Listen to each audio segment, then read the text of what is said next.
तो fin base के पास आकर अपने सर्फिंग बोर्ड से उस शार्क को हटाता है और फिर जेट स्की पर बैठ के वो दोनों किनारे पर आ जाते हैं।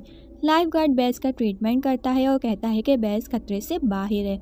अब फिन, बेस, नोवा और जॉर्ज, जो उनका डेली कस्टमर होता है, वो बार में होते हैं। नोवा फिन में इंटरेस्टेड होती है लेकिन फिन उसमें इंटरेस्टेड नहीं होता। फिन न्यूज़ में देखता है कि वो तूफ़ान और भी ज़्यादा ख़तरनाक होता जा रहा है और उस तूफ़ान में शार्क्स भी मौजूद हैं।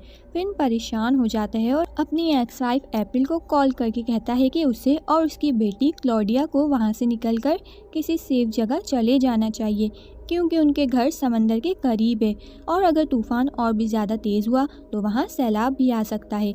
लेकिन अप्रैल फिन से कहती है कि अब तुम्हें हमारी फ़िक्र करने की ज़रूरत नहीं और कॉल कट कर देती है। फिन देखता है कि तूफ़ान की वजह से बहुत ही ऊंची लहरें बन रही हैं, तो वो सबको घर जाने को बोलता है और बार बंद करने वाला होता है।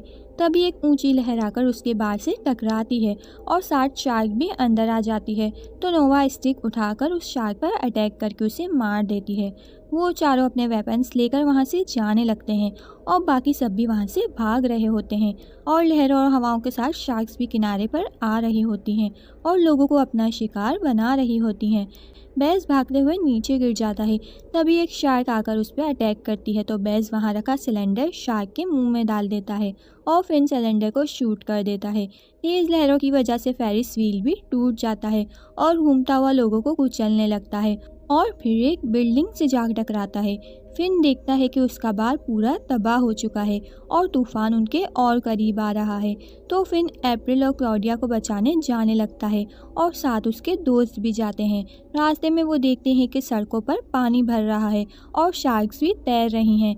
अब वो एक अंडरपास से गुजरते हैं। वहाँ लोग बाहर खड़े होते हैं क्योंकि उनकी कार्स बारिश की वजह से ख़राब हो गई थी। फिन उनसे कार के अंदर बैठने को बोलता है लेकिन वो उसकी बात नहीं मानते और ना ही उन्हें शार्क्स का इल्म होता है।